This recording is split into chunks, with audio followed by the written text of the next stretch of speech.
Hello, and welcome to Tech Latest from Nikkei Asia, where we bring you the freshest updates from the technology sector in Asia. In this week's episode, we're reaching for the stars, or at least the moon, with a look at Japanese satellite startup ArkEdge, as well as the country's broader space ambitions. Joining us in Tokyo this week is Nikkei Asia's space expert, Mitsuru Obe. Welcome to the show, Obe-san. Hi, Katey. I feel honored. We're honored to have you. Many of our readers probably associate your byline more with the Bank of Japan or deep dives into Japan's financial sector. But you've also been a long-time observer of Japan's space industry and done some really fascinating deep dives for Nikkei Asia on the topic. What draws you to this sector in particular, and what do you find kind of most fascinating about it? I tend to put myself in the shoes of investors as I cover financial markets. And yes, the space business is not immediately profitable like most other industries. But for one, it serves very important infrastructure purposes such as providing GPS, weather forecasting, and also it handles big fundamental questions such as our origin, how life was formed, how the Earth was created.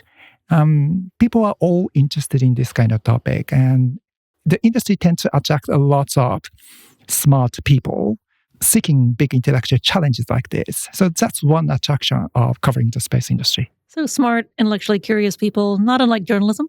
Well, I mean, journalism too, maybe. But another interesting thing about the space industry is it overlaps a lot with ICT, information and communication technology. There's one industry that is closely involved in a space business, and that's telecom. Because satellites are about transmitting and receiving signals and data, sending data to the ground, to other satellites. So telecom companies like NTT, Sky Perfect, JSAT, SoftBank, KDDI, they're all very active in the space industry. Another example may be Starlink or SpaceX. Usually, when you send out signals, you have an intended recipient. You make a call, I make a call to Katey, or Katey, send an email message to me. However, remember that the radio waves from your smartphone, they go out in all directions. That means those signals can be picked up by satellites. In fact, space is a great place to make observations on the ground or pick up signals. So today, satellites are snooping on a lot of things using sensors and antennas. They are watching movements of Russian troops in Ukraine, for instance, or detecting heat using thermal sensors, picking up radar and communication signals sent out by ships and troops. So information data collection is another attraction or the strength of space, especially for someone like myself who are interested in data. That's really interesting. And it also ties into journalism because not only Nikkei, but many media around the world have used satellites for a lot of in-depth and groundbreaking reporting on, as you said, troop movements or where countries are, maybe building military bases that they don't want to publicize, or ships are being used to transport embargoed oil. So, you're right. Satellites really give us a window into the world. That's right. That brings us to ArkEdge, the satellite startup you wrote about recently. It's a Japanese startup looking to develop lunar navigation systems. Can you tell us a bit about that? Because I'm quite curious about the lunar aspect of this, considering no one lives on the moon at the moment. So navigation, like GPS on Google Map, that's one of the most important infrastructure services being provided by satellites. So if we can create a communication satellite, you can create also a navigation satellite. If you can do it on the Earth, you can do it on lunar orbit as well. I see. That's what the startup company, ArkEdge Space, is doing for the space and for the moon. Okay. What makes them different from traditional GPS?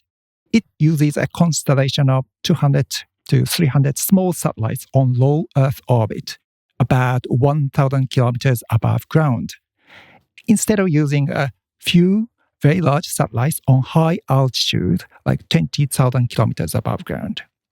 This has been made possible by progress in technology, in particular miniaturization and cost reduction of everything from computers to engines to sensors to antennas. You mentioned miniaturizing. That's miniaturizing the satellites themselves? Exactly. Yeah. So we are talking about satellites as small as 50 centimeters each side and 100 kilograms in weight, as opposed to several meters each side weighing several tons. Obviously, the bigger the satellite, the more durable and longer lasting. But for satellite constellations, smaller ones are actually better. We are talking about business and making economic sense. So the bigger and the more expensive is not necessarily good. It's probably more of a government initiative when you get to that stage. What's the average lifespan for a smaller satellite like this? Does it kind of depend on the company and the application, or? I think ArkEdge Space, their satellites are designed for use for 4-5 years. But the really small ones last like only for several months, while the really big ones last for 10-20 years. But interesting. you probably want to have new ones and frequently updated instead of having keep flying something that built decades ago. I see. So these ones that last only a few months, what happens to them once their life is over? Do they just stay up there? Obviously, you cannot leave orbit with a lot of space junk. And because these satellites fly in low Earth orbit, as they lose fuel, they tend to go down, pulled by the gravity of the Earth. And so I was told you don't have to worry about the creation of lots of space junk. Kind of a self-solving problem. Exactly. What are the uses of these really short-term satellites? Actually, national security is one of the hottest demand coming to this market. You want to keep an eye on something all the time as opposed to just once a day. If you're a farmer, you don't have to look at your farm every 10 minutes. While if you are watching for a missile, for instance, you want to make sure that you are always watching and you don't miss anything. So you need a lot of satellites flying in the sky to keep an eye on the situation on the ground. So that makes it necessary to have a lot of inexpensive satellites as opposed to one big satellite that comes to your sky only once a day or once every week. Oh, I see. That makes a lot of sense. Back to ArkEdge real quick. So they're working on the lunar GPS, I guess LPS in this case. What's the time frame for getting this up and running, or are they not quite sure yet? Lunar exploration is not happening anytime soon, and the Japanese engineers are looking at the time frame like 2035 or 10 years from now as a realistic target for full-scale commercial activity on the lunar surface. That's not far off, really, for full-scale commercial activity. Well, but there is a lot of uncertainty about space programs today with the Trump administration and the discussion, the talk of a cost-cutting and the government efficiency, and then NASA, at NASA, people getting axed. Right. So, yes, there's a lot of uncertainty, but at this point, I think people are looking at a serious commercial, lunar exploration taking place in the mid-30s. Actually, the cutting of NASA and other government programs could maybe even spur the commercial aspect on more quickly, especially given Musk's interest in space. Is it particularly different having a GPS type service on the moon versus Earth, or is it kind of analogous? Yes, you are talking about the same technology. Mm-hmm. Navigation for the Earth, for the moon, there's no difference. Right. And that's why if you can do this for the Earth, you can do it for the moon. There's no difference in terms of technology. However, that lot of distance is involved here. So the service needs to be tested, and that means more time is needed to roll out this service. Right. So same principles, but different conditions. So exactly. So what is ArkEdge doing down on Earth? I know the moon is not its only focus. So ArkEdge and JAXA are working on developing alternative or complementary navigation services to the one operated by the US, GPS. First, that's designed to serve as a backstop in case a GPS becomes disabled or sabotaged by a hostile country. Second, navigation services provided by low Earth orbit satellites. They can provide more accurate navigation information. The current GPS can only provide an accuracy of about 5 meters, which is okay if your purpose is to know your approximate location, but not enough for operating cars or drones autonomously. You need much more precise location information.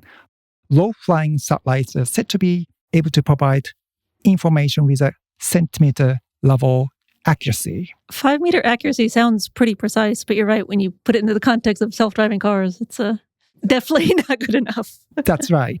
And in this area, China is ahead of Japan. One Chinese company called Geely is developing navigation services of its own.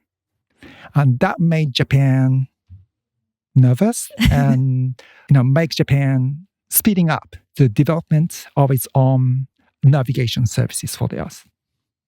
And that satellites and navigation satellites in particular aren't the only area that Japan is really active in space, though. What are some of the other companies that we should be keeping an eye on? Well, a lot of telecom companies show interest in what the ArkEdge Space is doing.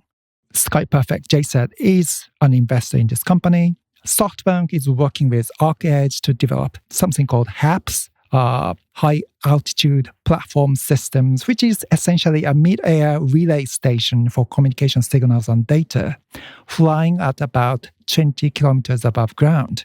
And they fly continually 20 kilometers above the ground? It's not flying yet, but I was told that it can fly for half a year, for instance. Wow. It has a solar panel on its wings. So a little bit like a satellite, but not flying as high as satellites, but much higher than aircraft, 20 kilometers above ground. Right. The companies like NTT that, taking a similar initiative, HAPS. The advantage of this platform, HAPS, is it allows you to cover broader geographical areas at a relatively low cost. Also, it allows you faster and larger data transmission over long distance using optical laser communication.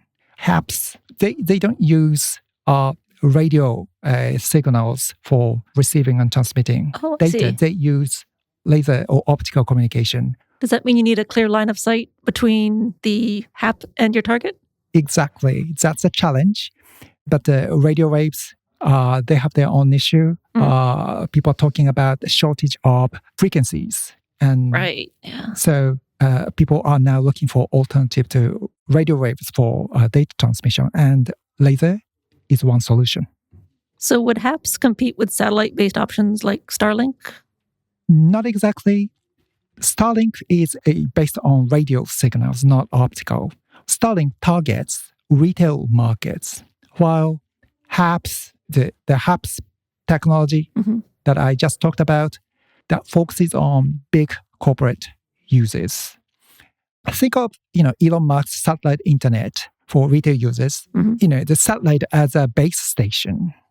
So, one base station can handle only a certain number of customers or phone users. The more users you have, the more base station you need to have.